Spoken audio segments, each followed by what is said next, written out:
Hello friends, तो आज हम स्टार्ट करने जा रहे हैं जूलॉजी। जो हमारा बीएससी बीएड का जूलॉजी है उसके सेमेस्टर 5 में जो यूनिट फर्स्ट में हमें जूलॉजी पढ़ना था उसका हम देखने जा रहे हैं एक लेक्चर। ठीक है, तो हम पढ़ना क्या है, सबसे पहले तो हम सिलेबस जान लेंगे कि इस चैप्टर में पढ़ना क्या है। ठीक है, कि हमें कंसेप्ट समझ में आ जाए कि क्या क्या इस चैप्टर में हमें पढ़ना है। ठीक है, तो हमें सबसे पहले पढ़ना है physiology of digestion and circulation, यानी कि डाइजेशन और सर्कुलेशन का फिजियोलॉजी पढ़ना है। ठीक है, जो जो उसके में होता है क्या नहीं होता है वो सब बताना है। फिर डाइजेशन के बारे में पूरा बताना है, digestion of dietary constituents, absorption and assimilation. ठीक है, फिर आता है हमारा विटामिन एंड मिनरल्स, ये सब पढ़ना है। फिर एक टॉपिक है सर्कुलेशन, उसमें composition and function of blood and lymph, blood coagulation and blood group and RH factor, ये सारे पढ़ने हैं। फिर हमें हार्ट के बारे में पूरा पढ़ना है, structure, regulation of heart beat, cardiac cycle and blood pressure, ये पढ़ना है। इतना हमारा था सिलेबस। ठीक है, कि इस चैप्टर में इतना पढ़ना है। ठीक है, तो सबसे पहले हमें क्या पढ़ना था, फिजियोलॉजी ऑफ डाइजेशन। ठीक है, तो फिजियोलॉजी ऑफ डाइजेशन होता क्या है, तो digestion is a process by which food is break down mechanically and chemically absorbed and utilised by the body. क्या इसका मतलब हुआ कि डाइजेशन उसे कहते हैं जो, यानी कि पचना। हिंदी मीनिंग क्या है इसका, पचना। अगर हम कोई खाना खा रहे हैं तो वो पच जाता है। ठीक है, पचता है, हमें प्रोटीन प्रोवाइड करता है, हमें काम करने की एनर्जी प्रोवाइड करता है, ये सब होता है ना। तो डाइजेशन क्या है, इज अ प्रोसेस, ये एक प्रक्रिया है, व्हिच फूड, जब फूड ब्रोक डाउन, टूट जाते हैं, मैकेनिकली और केमिकली और मैकेनिकली जब टूट जाते हैं उसी को हम कहते हैं डाइजेशन। ठीक है, and absorbed and utilise by body में जब यूटिलाइज हो जाते हैं, काम में आ जाते हैं उसके एब्जॉर्प्शन के कारण, तो फिर हो गया हमारा डाइजेशन। ठीक है, फिर डाइजेशन में सबसे पहला जो वो होता है कि डाइजेशन कैसे होता है, उसमें सबसे पहले आता है हमारा माउथ, यानी कि मुंह। ठीक है, तो मुंह का क्या है, मैकेनिकल डाइजेशन। मुंह क्या करता है, मैकेनिकल डाइजेशन करता है। ठीक है, क्योंकि वो तो सिर्फ च्युइंग करके दे देता है, छोटे छोटे टुकड़े में बांट के और नीचे पाइप के थ्रू नीचे डालता है। ठीक है, फिर वो स्टमक में जाता है, ऐसे ऐसे करके कैसे कैसे होता है वो हम पूरा देखेंगे। ठीक है, तो उसमें है चूइंग, यानी कि मास्टिकेशन। ये जो चूइंग होता है, जो हम चबाते हैं, उसको हम मास्टिकेशन कहते हैं। ठीक है, breaks food into a smaller piece, क्या बताया था कि स्मॉलर पीस में तोड़कर और वो जो हमारा पाइप होता है उसमें भेज देता है। ठीक है, फिर आता है हमारा केमिकल डाइजेशन। ठीक है, तो केमिकल डाइजेशन क्या होता है, saliva contains salivary amylase.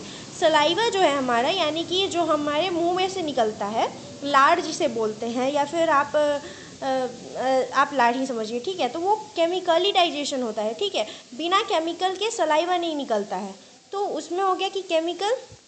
Saliva contains salivary amylase, saliva क्या कंटेन करता है, सलाइवरी एमाइलेज, फिर वो पाइलीन में बदल देता है, पटाइलीन में, which begins digestion of starch, ये डाइजेशन ऑफ स्टार्च हो जाता है, जिसको हम माल्टोज कहते हैं। ठीक है, फिर आता है food is formed into a food is formed into a blues and swallowed.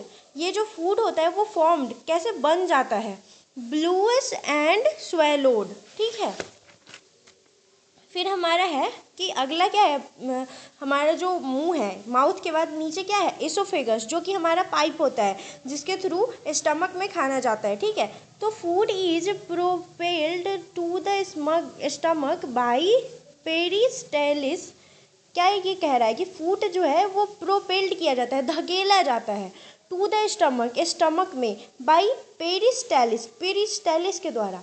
बेफ लाइक मसल्स कॉन्ट्रैक्शन, बेफ के लाइक मसल कॉन्ट्रैक्ट होता है, जो हमारा गर्दन होता है उसमें हमारा कैसे होता है, पाइप जो होता है वो ऐसे ऐसे करके खाना जाता है ना, ऐसे ऐसे वेव के फॉर्म में, तो वो contraction wave like muscle contraction उसको बोलते हैं, जो कि नो डाइजेशन अकर हेयर। ये जो एसोफेगस है वो एक जरिया है ले जाने वाला, जो माउथ से स्टमक तक ले जाता है, उसमें डाइजेशन नहीं होता है, वहाँ पे डाइजेशन नहीं होता है। ठीक है, फिर आता है हमारा स्टमक।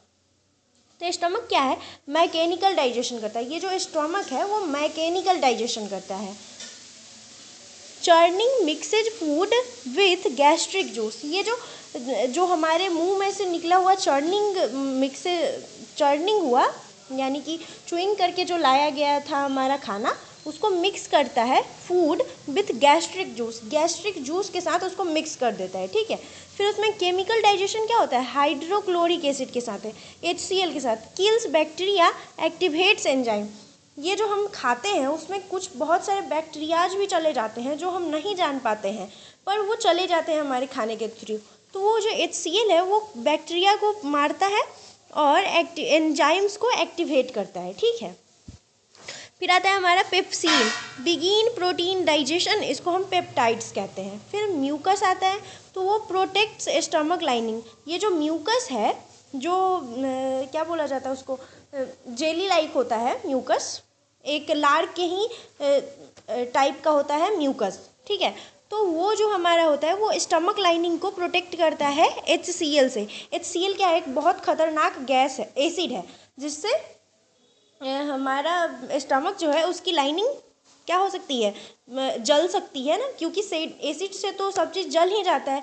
तो उसी को बचाने के लिए हमारा म्यूकस काम करता है, ठीक है। फिर फूड बिकम्स चाइम। अब जब फूड यहाँ पे स्टमक से ठीक हो गया तो फिर उसे हम चाइम बोलते हैं, ठीक है। फिर आता है हमारा स्मॉल इंटेस्टाइन, जिसे हम main site of digestion and absorption. जो स्मॉल इंटेस्टाइन है वो हमारा मेन साइट है डाइजेशन और एब्जॉर्प्शन का, ठीक है। सबसे बड़ा इंपॉर्टेंट यहीं पे हमारा डाइजेशन होता है स्मॉल इंटेस्टाइन में, ठीक है। तो उसमें क्या होता है, स्मॉल इंटेस्टाइन में एक ड्यूडेनम होता है, ठीक है। ड्यूडेनम जो होता है वो receives bile from liver and pancreatic juice from pancreas. ये रिसीव करता है बाइल को जो लीवर से आता है, और पेनक्रिएटिक जूस को जो पेनक्रियाज से आता है, ठीक है। ये सब ड्यूडेनम जो है वो दोनों को रिसीव करता है। फिर आता है बाइल, इमल्सीफाइज फैट नो एंजाइम्स। ये फैट को इमल्सीफाई करता है, मतलब मिलाता है, नो एंजाइम, इसमें कोई एंजाइम्स नहीं होते हैं। फिर आता है उनका पेनक्रिएटिक एंजाइम्स। पेनक्रिएटिक एंजाइम्स कौन कौन से हैं, एमाइलेज, ट्रिप्सिन, लाइपेज, 3 होते हैं। जो एमाइलेज होता है वो कार्बोहाइड्रेट का काम करता है, ट्रिप्सिन वो प्रोटीन का काम करता है, और लाइपेज जो है वो फैट का काम करता है, ठीक है, मतलब फैट का डाइजेशन करता है। फिर आता है हमारा जेज्यूनम और इलियम, सॉरी। तो जेज्यूलम और इलियम जो होता है वो भी हमारा स्मॉल इंटेस्टाइन में ही होता है। तो वो क्या करता है, इंटेस्टाइनल एंजाइम्स को कंप्लीट डाइजेशन करता है। इंटेस्टाइनल जो एंजाइम होता है उसे कंप्लीट डाइजेशन में बदल देता है। फिर एब्जॉर्प्शन करता है अगर भाया भिलाई एंड माइक्रोभिलाई। ये एब्जॉर्प्शन कौन करता है, भिलाई और माइक्रोभिलाई। भिलाई क्या होते हैं, उंगली नुमा स्ट्रक्चर जो होते हैं इंटेस्टाइन में, उसी को हम भिलाई, और उससे भी छोटे जो रहते हैं उसको हम माइक्रोभिलाई कहते हैं, ठीक है। फिर हमारा glucose and amino acid is called blood, और fatty acid and glycerol is lymph, lacteals, ठीक है। फिर आता है हमारा लार्ज इंटेस्टाइन। छोटी स्मॉल इंटेस्टाइन से जो डाइजेशन हो गया उसके बाद जो थोड़ा मोड़ा बच जाता है वो लार्ज इंटेस्टाइन में आता है, ठीक है। लार्ज इंटेस्टाइन क्या करता है, absorption of water and electrolytes, absorb करता है वाटर एंड इलेक्ट्रोलाइट्स को, ठीक है।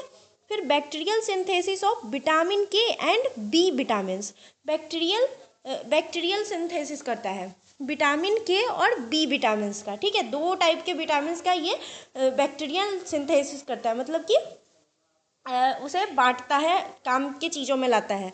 तो वो के है और बी है, ठीक है।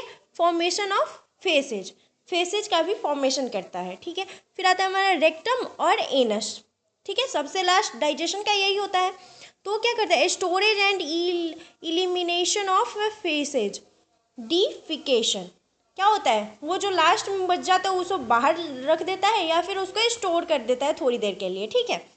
तो उसको कहते हैं डिफिकेशन, ठीक है। फिर आता है हमारा फिजियोलॉजी ऑफ सर्कुलेशन। क्या हम डाइजेशन पढ़ लिए, अब है हमारा सर्कुलेशन, ठीक है। तो circulation involves the transport of blood to deliver oxygen, nutrients, hormones and remove wastage. Circulation क्या करता है, सर्कुलेशन में इन्वॉल्व होता है, रहता है, क्या होता है, ट्रांसपोर्ट ऑफ ब्लड का ट्रांसपोर्ट करता है, पहुंचाता है और लाता है। टू डिलीवरी ऑक्सीजन, क्या है, ये जो होता है ट्रांसपोर्ट क्या करता है, ये ब्लड में रख के ले जाता है ऑक्सीजन को, न्यूट्रिएंट्स को, हार्मोन्स को, रिमूव्स वेस्ट को रिमूव करता है, यानी कि कचरा जो हमारे बॉडी में बच जाता है उसे भी लेकर आता है और बाहर रखता है। ठीक है, तो सबसे उसमें इम्पॉर्टेंट होता है हार्ट हमारे, यानी कि दिल। ठीक है, तो ये जो हार्ट है वो क्या है, अ 4 चेम्बर्ड मस्क्यूलर ऑर्गन। ये जो हार्ट है हमारा वो 4 चेम्बर्ड मस्क्यूलर ऑर्गन है। ठीक है, सबसे पहले होता है हमारा राइट एट्रियम जिसको and ventricle, right atrium and ventricle जिसको हम पल्मोनरी सर्कुलेशन कहते हैं। ठीक है, राइट एट्रियम एंड वेंट्रिकल वो क्या करता है, पल्मोनरी सर्कुलेशन करता है, और जो लेफ्ट एट्रियम एंड वेंट्रिकल होते हैं वो सिस्टमैटिक सर्कुलेशन करते हैं। ये दोनों ही डिफरेंट है, एक ही में नहीं याद करना है। ठीक है, तो राइट एट्रियम एंड वेंट्रिकल आ गया पल्मोनरी सर्कुलेशन, और लेफ्ट एट्रियम एंड वेंट्रिकल आ गया हमारा सिस्टमैटिक सर्कुलेशन। ठीक है, फिर आता है हमारा कार्डियक साइकिल जिसका होता है सिस्टोल और कंट्रैक्शन। सिस्टोल का मतलब होता है कंट्रैक्शन, यानी कि सिकुड़ जाना। फिर हमारा है डायस्टॉल, यानी कि रिलैक्सेशन। क्या करता है, हमारा जो हार्ट है वो एक बार कॉन्ट्रैक्ट करता है और एक बार रिलैक्स हो जाता है, यानी कि हो जाता है। फिर आता है हमारा valves ensure one way flow of blood. ये जो हमारा भाल्व है वो इंश्योर करता है one way flow of blood. ये जो भाल्व है वो क्या करता है, एक बार जब ब्लड चला गया तो वो नीचे ना आए, उसको रोकता है। एक बार वो ऊपर चला जाता है उसको बंद कर देता है भाल्व, और फिर वो नीचे नहीं आने देता, वो एक बार में जाने देता है। हार्ट में से जब ब्लड हमारे निकलता है तो वो पूरी बॉडी में जाता है, और पूरी बॉडी से जब भाल्व बंद हो जाता है उसके बाद वो पूरी ऊपर वाली बॉडी में जाता है, ब्रेन में। ठीक है, फिर हमारा है ब्लड वेसल्स। ब्लड वेसल्स क्या होते हैं, एट्रियल्स, अटरीज जो हमारी होती हैं, और वेन्स, दो वो हमारी नस होती हैं ना जो बाहर हमें दिखती हैं।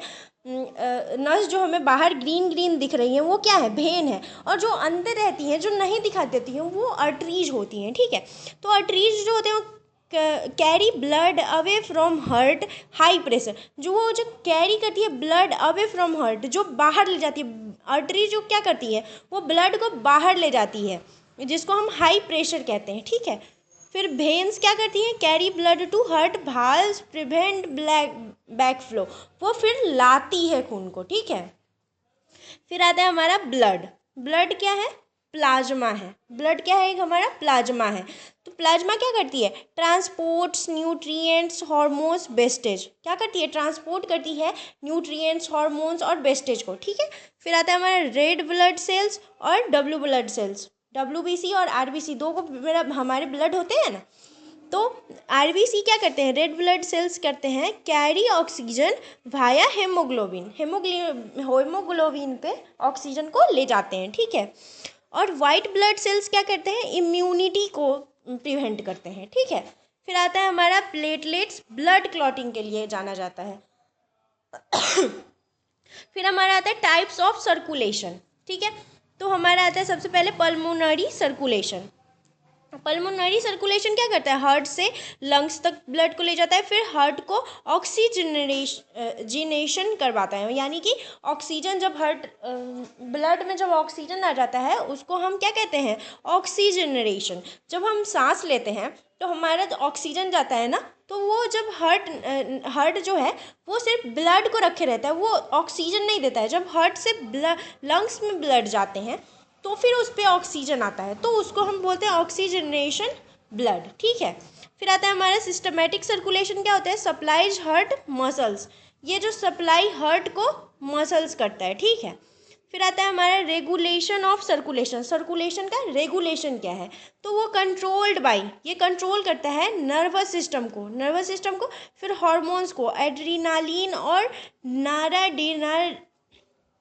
नोराडेरेनालिन, ये जो दो हार्मोन है उसको कंट्रोल करता है। फिर ब्लड प्रेशर रेगुलेशन मैकेनिज्म को भी कंट्रोल करता है। ये रेगुलेशन ऑफ सर्कुलेशन कंट्रोल करता है इतनी चीज़ को, नर्वस सिस्टम को, हार्मोन्स को और ब्लड प्रेशर को। ब्लड प्रेशर कितने बहुत सारे लोगों का हाई हो जाता है ना और लो होता है, इसी से रेगुलेशन ऑफ सर्कुलेशन के कारण। ठीक है, फिर हमारा आता है link between digestion and circulation. Digestion और सर्कुलेशन के बीच में लिंक क्या है वो हम जानते हैं, ठीक है।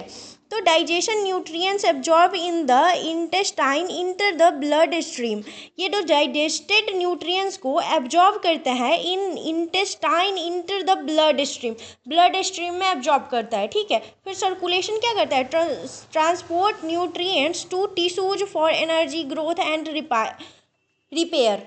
ये जो सर्कुलेशन है वो ट्रांसपोर्ट करता है न्यूट्रिएंट्स को किस चीज, टिश्यू में, ठीक है, किस चीज़ के लिए, एनर्जी ग्रोथ एंड रिपेयरिंग के लिए, ठीक है। तो आज के लेक्चर में इतना ही, अगले लेक्चर में और ये हमारा डाइजेशन ऑफ डाइटरी कंस्टिट्यूएंट्स है ये पढ़ेंगे, ठीक है। तो आज के लिए थैंक यू।